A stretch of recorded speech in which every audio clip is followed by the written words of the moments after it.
نماز میں تکبیر تحریمہ جو پہلی تکبیر ہے اس کو تکبیر تحریمہ کہتے ہیں، اور یہ فرض ہے۔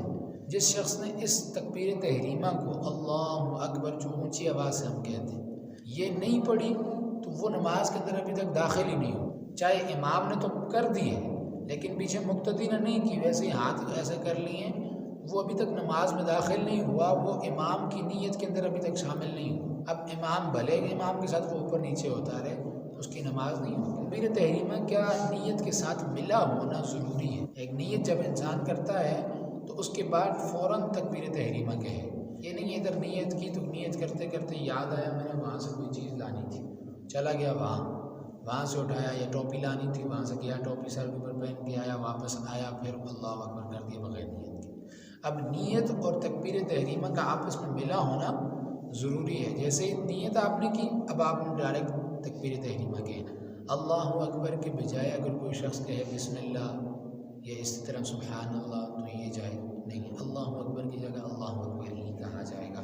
ہاتھ کانوں تک اٹھائیں، اس کی ہتھیلیوں کو قبلے کی طرف رکھیں، اور ہاتھوں کی انگلیاں بالکل ایسے بند نہیں ہونی چاہیے، یہ تھوڑی سی کھلی ہوں اور بالکل ایسے ہوں، یہ ہتھیلیاں بالکل کعبہ کی طرف ہوں۔ کوئی شخص مسجد میں آیا اور امام رکوع میں تھا، اچھا یہ والا مسئلہ جو بڑا اہم ہے، لوگ نماز کے اندر امام کے ساتھ ملیں گے کیسے؟ اکثر لوگوں کے اندر یہ چیز دیکھی ہے کہ وہ آتے ہیں، امام اگر رکوع کے اندر ہے تو اللہ اکبر ان کا رکوع میں ہی ہوتا ہے۔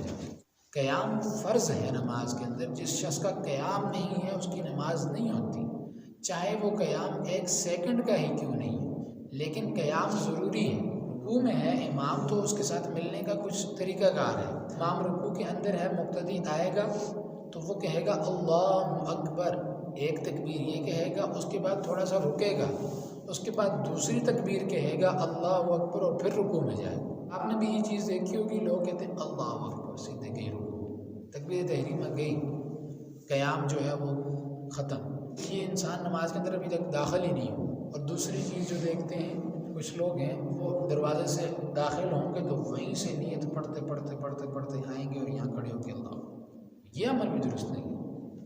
نماز کے لیے اطمینان کے ساتھ اپنی جگہ پہ کھڑے ہوں، وہاں پر نیت کریں اور پھر اللہ اکبر کہیں۔ بلکہ بہتر تو یہ ہے کہ انسان اگر باہر سے تھکا ہوا ہے وہ آئے، بیٹھے اپنی جگہ پہ، اس کا جسم، اس کی تھکاوٹ تھوڑی دور ہو جائے، سانس پھولا ہوا تو ختم ہو جائے، اس کے بعد وہ کھڑا ہو، نیت کرے اور پھر اللہ اکبر کہے۔ بھاگتا ہوا آیا اور اللہ اکبر اللہ اکبر اللہ اکبر، تو ایسی نماز کا پھر کیا فائدہ؟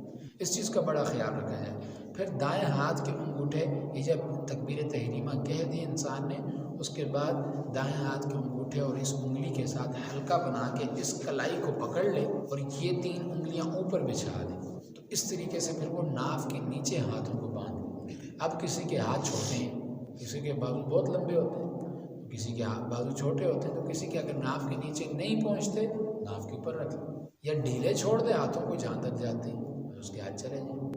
اس کے اندر کوئی پابندی نہیں ہے، ضروری نہیں ہے کہ بھائی آپ نے ناف کے نیچے ہی باندھنے اور ایسے بندہ نیچے جھک کے وہ ہے تو وہ نماز ادا کرے۔ جب آپ نے ہاتھ باندھ لیے تو اس کے بعد جب آپ نماز کے لیے کھڑے ہوں گے تو بالکل یوں نیچے کر لینا، یہ آپ کی جو ٹھوڑی ہے، کھاڑی ہے، یہ آپ کی سینے کے ساتھ ملی ہوئی ہو، سجدے میں نظر رکھنی ہے نا، تو لوگ ایسے، یہ آپ کی ٹھوڑی جو ہے وہ سینے کے ساتھ ملی ہوتی ہے، تو یہ درست نہیں ہے۔ اور کمر کو یوں جھکا کر قیام میں کھڑے ہونا یہ بھی درست نہیں ہے، بلکہ آپ بالکل سیدھے کھڑے ہوں اور آپ کی نظر سجدے والی جگہ پہ ہو۔